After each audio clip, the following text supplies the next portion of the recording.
I'm Parag. I was medical doctor, and when I meet all these people here, I really miss that entire discipline. I shifted to IT and software and technology way back in 2002 after developing about 3 hospitals in India, and all of them they are working extremely well. I realized that the global impact has to be something different, and maybe internet was coming in, and I was very excited with the internet sitting in India, and coming from a very ordinary family, I thought going across the globe is easy and possible. So today I am going to talk about a real case study which is practical, which is happening, and which is creating a kind of a cult across the globe. So real world simulation and impact on behavior for global good. I am sure that the previous presentation of David was very interesting. You see these hubs across the globe, which are technology hubs, and they are shaping the world in a very different way. We know that the data is there in the world, and data tells us that there are poor people and there are rich people across the globe. And we all actually know from the satellite and from the whatever sensors we have where they are and how they live and what they do. I come from a country which is very exciting, and this is first time in China, and I see a lot of similarities between my country and India and China. And of course, both are competing for the 2050 world leadership. So this is India. People know how to earn money without getting tired. Our culture is changing. So sadhus, these spiritual people using mobile and cigars, and we know how to use resources. When Richard Attenborough was shooting Gandhi in India, he saw one of these trains in Bihar, which is north of India, and he said actually very interesting things. He said God exists, and he said actually despite all these problems, people smile, and that is the greatest gift I think we have as Indians, that we smile despite having so many problems. Our culture is fabulous, colors and very dynamic, warriors and all sorts of things. On the other side, we are extremely passionate. We are very, very rhythmic people, beautiful dances, beautiful clothes, people like them. And of course, we invented this game called chess. Of course, there is a fight between China and India who invented it, but whatever, like it was invented this part of the world. And I was, as a child, always attracted to games, because I always believed that whatever you learn from the game is forever in your life. You don't have to learn anything extra from the textbooks or going to the school, and that's what it is.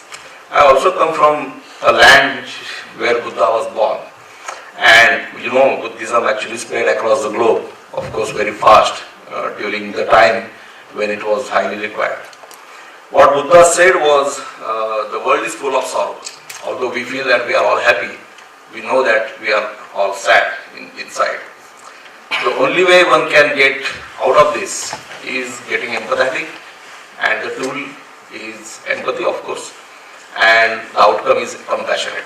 So the moment you get compassionate, I think most of the problems are gone. And what are the tools he talked about? He said meditation, which a lot of people do, of course, now, and United Nations actually officially said that yoga is the way. Remain hungry. None of us do that actually, frankly. And there is a way of method called Vipassana in India, where you remain hungry for 10 days and you eat very minimum, and you don't speak a word, and then it starts reflecting back in your mind, and you start imagining what the world should be. So there are all these methods which are available. Listen to sorrows and people and reflect. And reflect is what actually education system doesn't talk about. And are we away from all this? Yes. People say empathy deficit is increasing. US President actually said, which was quite surprising, that empathy deficit is more of a worry than federal deficit. I don't know how people reacted to that. What went wrong possibly? So people talked about rationality of education through STEM and whatever, like science, technology, engineering, mathematics. We were all driven by industrial wave, 1850, and we all firmly believed that industry and the science is the only way we can change this world. And we believed it, of course. And we are human beings and we evolve and we constantly fundamental human values went on diminishing. Away from understanding of sorrow and challenges, we are becoming kind of insensitive. And are we awake being humans? And that's the question, because it's a very interesting forum and I really congratulate Stephen, because all these people coming together, where you see these shops in Shenzhen, and then on the other side we are talking about meditation and empathy and all these things together, which is very interesting. So, but we are in a very interesting times, because there is a turmoil happening, otherwise we don't sit here. We realize we are away from this world being sustainable. Sorrow are increasing, happiness is decreasing, and there is a happiness index which is coming up. Are we progressing or are we going deep in challenges?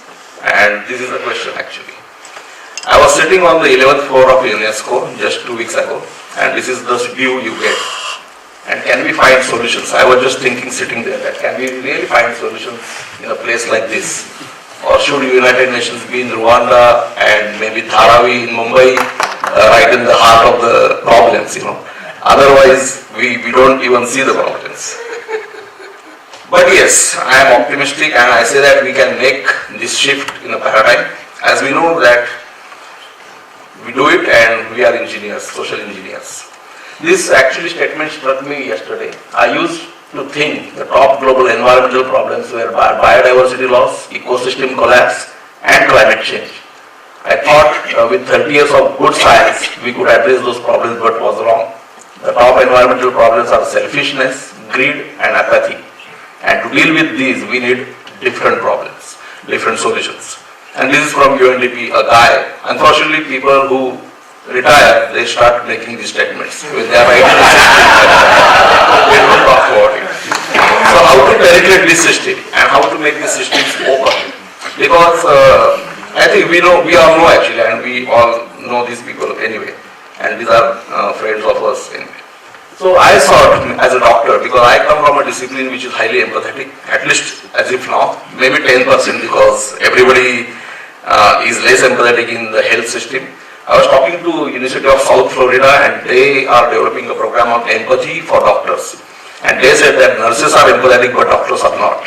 And this is a great challenge even everywhere, even in India we face. And then what are the questions? Like in a world moving towards a better world, is there enough data for decisions? Is science the only answer? Is learning getting linear? Jane Robinson talks about beautifully about it. Are we asking correct why? Because why has very power. Are we getting reductionist, macro to micro and going to genes and whatever? I am hearing a lot of these things. And is it solution? Can technology shape the basic fundamental values? And this is a great challenge, I think, for the 21st century. Even Stephen Jobs said it. So what could be the model? And I say that possibly there is a model which exists, which can build the core experience of empathy in the individual. Taking core empathy experience into the collective mind, that's what the challenge is. And providing actionability. Now that's where the technology comes in very powerful. We work heavily into statistics and mathematics in the company, in my organization. And this is how the poverty looks like in the statistical equation. Now imagine this statement goes to a poor person. He may not understand what people are talking about, him or her. And then there is a huge data which is collected by all these organizations. And if you go, just now I downloaded an app from World Bank and it has 13 different apps in the app. And each app talks about huge data about the world. And they have collected over the time. The money has gone from all of us as a taxpayers.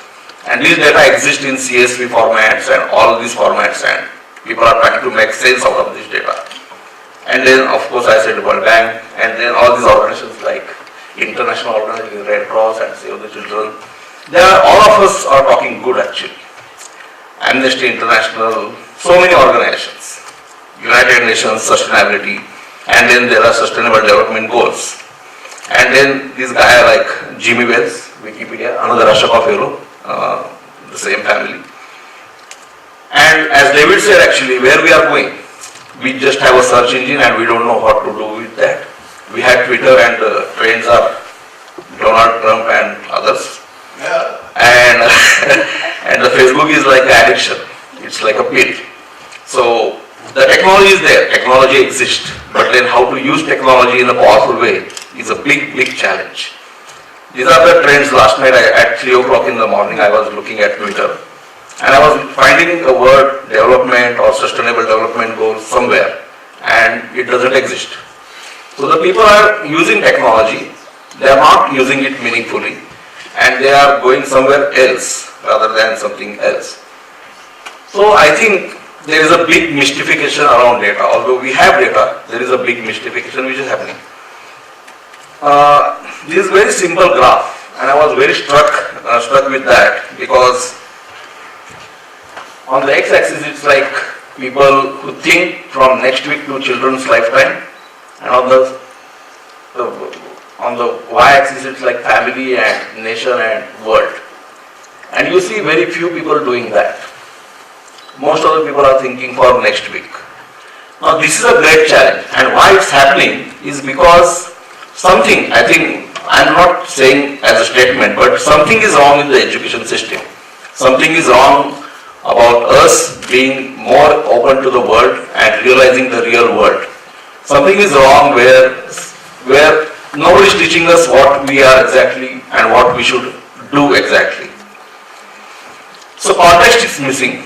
There is huge data, but there is no context. We are talking in silos, like vertical silos about infant mortality and maternal mortality. As a doctor, I am not seeing out of 16 million children who die with diarrhea, one single child dying in front of me. Even despite working in India, in a tribal belt, I have not seen them. So I think somewhere there is a big gap, like what I said in the beginning. And then I said, when I started my organization, is that knowledge is from noise to data. Intelligence we can build using data and converting that into a narrative. The emotion is, out of this is narrative connected to empathy. The commitment starts of people and organizations when they get empathetic and they go into action.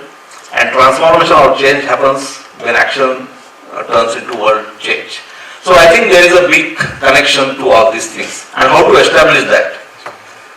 And yesterday Stephen used this sentence, like, dreamers who can execute. And I think this is what the current system needs. So can we set the discourse right? And these are the questions we asked in 2002 when I started my organization. Can we shift the paradigm? And if yes, through what? And as I said, it started in 2002. Being a doctor, I know the power of simulation. When I interact with a patient and I ask him questions and I start a dialogue with him, I start learning lot many things about him, his family, his problems and the current status he is. So it's like a simulation process we do with the patient. And what I realized way back when I left the medicine, that there is a big connection of simulations and games and what life is all about. These are the key things about games. The suddenness, the surprise, the dynamicity, the challenges, and awards and winning at the end of the process. Life is also same. Suddenly we meet people. There is always a surprise because somebody doesn't come for the lecture. Dynamicity is always there because life is dynamic. Challenges, yes, and awards and winning. Either we are happy or we are sad. So I think there is a great connection of games and life. And that's why people who really talk about games, they say that the greatest learning you can do is through games.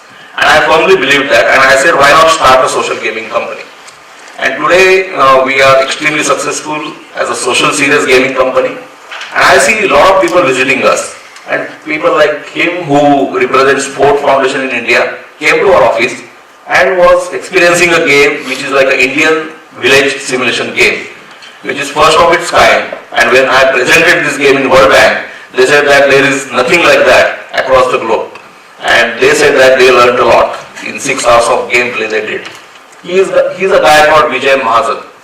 30 years, Ashoka Philologian from India, very powerful, one of the best NGOs he runs in India and Africa. And he came to office and he said, Parag, I never saw, like he's a statistician himself. And he said, actually, I never saw such a simulation in place, right in front of me, which is highly graphical. Young and youth are going to play it and they are going to learn from it. I think that's where the shift is going to happen. And where all these mobiles are going, in Africa, in India, or in US. And you see all these people playing games on the mobile. Of course, most of the games are useless. But then, of course, they know how to play games and what's the habit. And then Vijay said actually he has this equation which he found for poverty. And he said, Parag, I challenge you, can you do it as a game? And we converted this into a game and Vijay was fascinated that this statistical equation looks like this on the interface. Now this is the beauty. This is the beauty because we tried this game with the young children in the schools in Pune in India. And I can tell you that every child who played realized what is the challenge of a farmer. I don't have to take them to the field. I don't have to do a kind of a field survey with them. I don't have to teach them through a textbook. They play this game. In fact, many of the children went back to home and told their parents that this is what the challenge of the farmer is. And many of us don't even realize while eating food what farmers go through. So it's a big gap which is happening. Now we started working on this project in 2004 called a game called Real Lives. And we call it a powerful life simulator. Now this is what the description of Real Lives is. So we use statistically accurate events and data, and Real Life brings life different cultures, political systems, economic opportunities, personal decisions, health issues, family issues, schooling, jobs, religions, geography, war, peace, and much more. Now life is very complex. If you see, if a patient stands in front of me and I tell him that, okay, your operation cost this much, I have to think so many things about him in India. Okay. Okay. So we use a lot of data, that's what I said. We have provided a kind of I just go fast because I never realized the time is so short. And I see a lot of connection in Shenzhen Assembly, the statements we are making here, the environment, the open thing and the interest. The next Real Lives we are planning is all these things. What is empathy? And we are building a model where there is a game and there is a social network which we are developing in-house. And these two products are going to be connected. We are collecting a lot of this data across the globe on the cloud. And what we are aiming at is talking about empathy index and how it is increasing. My firm belief is that this is the next UI. The firm belief is that a lot of people are going to play this game and they are coming out of their own challenges of looking at this world. We talk about system change or behavior change, and I firmly believe that whatever we are calling today is behavior change more as a kind of precursor to system change. I'm optimistic. I like this guy, Steve Jobs. And what he said was right, that do you want to spend rest of your life selling sugar and colored water, or do you want to change the world? And this is what actually the reality is. I would end by the statement of Mahatma Gandhi, be the change you want to see in the world. And that's how actually this entire thing is connected. I have the brochures with me for the entire model we are developing. Currently this is more than 2 million downloads. This game actually ranks 6th in the world out of commercial space, out of 1200 simulation games. So we are trying to make a very high position, telling the young and youth that you can learn empathy through gaming and you can be successful as a business by creating a very powerful game which can go on the first position in the world. So thanks.